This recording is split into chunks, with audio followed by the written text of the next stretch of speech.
doctors were forced to begin rationing ventilators and other equipment. Scarcity of essential supplies, decisions about who gets resources and who won't. It's a nightmare scenario.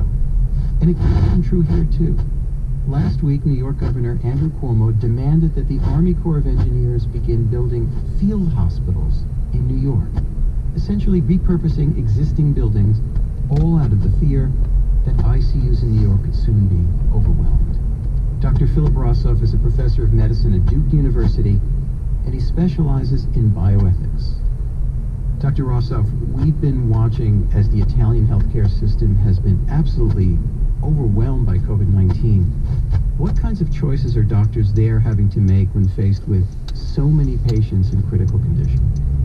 Well, a typical scenario would be having a finite number of intensive care unit beds, a finite number of mechanical ventilators or artificial breathing machines, and also, by the way, a finite number of doctors and nurses and respiratory therapists who know how to operate these machines. And having to make a decision about who should get put on a machine. The other wrenching decisions I think that they have to make is when they have the ICU filled with people, potentially still having some sort of hope of getting better, but you have a line of people waiting to get in there. If somebody is in the ICU and not getting better, do you take them off the ventilator and make room for somebody who potentially could benefit more? These are horrible questions to ask, but in the calculus of who shall live and who shall die, who prevails? The younger patient, the healthier one, the one that may know the cure to cancer? How do you make these decisions?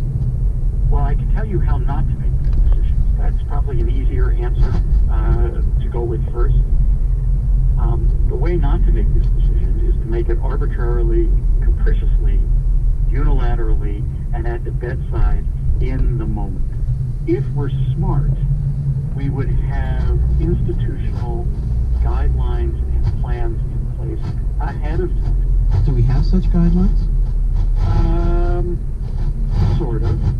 There are guidelines that have existed since 2007 to 2009 that were originally created in anticipation of a bird flu pandemic. They have been dusted off and updated, but there are lots of them. There are many individual state plans.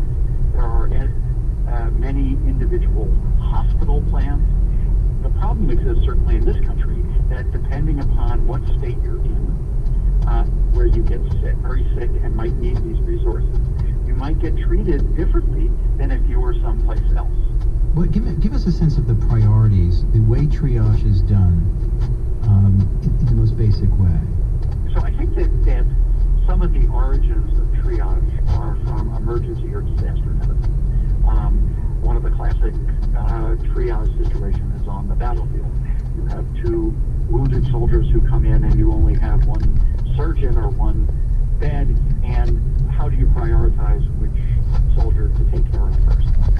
That has been adopted with multiple changes, of course, to the emergency room setting for various disasters, mass casualty incidents, mass shootings, for instance, or mass car accidents on the highway. But those are one-and-done situations. Applying that upstairs from the emergency department to the ICU is a radically different medical and psychological situation. We are a society of go for broke. A lost life is when we've lost the battle. I mean, those types of language exist throughout medicine. And we are not accustomed to making these kinds of rationing decisions openly. And certainly not as a society. You've recently retired, and I wonder if in your long career you've ever been in a situation even remotely like this, where there simply aren't enough resources to go around and you have to make decisions. Yes. So I can think of a couple. There is an ongoing crisis, which only every once in a while reaches the level that people in the media pay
you have advice for doctors who have to deliver this kind of news to patients and say, look, we have to let your mother go because we don't have a ventilator for the person 3 beds down? I think that is an extraordinarily good point that is often overlooked, is that we assume that once we have rules and guidelines, let's assume for the sake of argument here, we have these rules and guidelines, that it should be relatively easy. It's actually not easy, even under normal circumstances, when somebody is clearly not benefiting from advanced care, and everybody's on the same page, to have someone die or turn off a ventilator. But under these circumstances, what is called moral distress of doctors and nurses and respiratory therapists and other people involved in caring for these patients, either saying no to somebody up front, we're not going to start this, or after somebody is getting treatment, saying we're going to stop. The amount of moral distress and emotional, psychological distress that could pile up on people at the front lines should not be underestimated. And I think we need to put into place support systems for people in those situations. I think a lot of people don't understand, certainly I don't understand, why the richest country in the world is going to find itself short by thousands of ventilators and other equipment. I mean, I know somebody really well who's an emergency room doctor, and he's telling me that already he's worried that he's going to have to use disposable masks all day instead of change with each patient, that just ordinary things are in short supply. What is going on? Well, our healthcare system is a $3 trillion business, and I want to emphasize business. And the way places stay in business is by controlling expenses and maximizing intake of money. Having empty hospital beds is a waste of money. Having too many doctors and nurses sitting around waiting for patients to come in is a waste of money. It's an inefficiency. And so we have cut the system to maximum efficiency bone. Here's another example. Just like any other business that relies on continuing use of consumables, our healthcare system, hospitals particularly, run on just-in-time ordering. So they have computerized system, and when your level of, let's say, face masks gets to a certain level, the computer signal goes out to one of the healthcare supply places, Cardinal, McKesson, or one of these big places, and they deliver the mask the next day.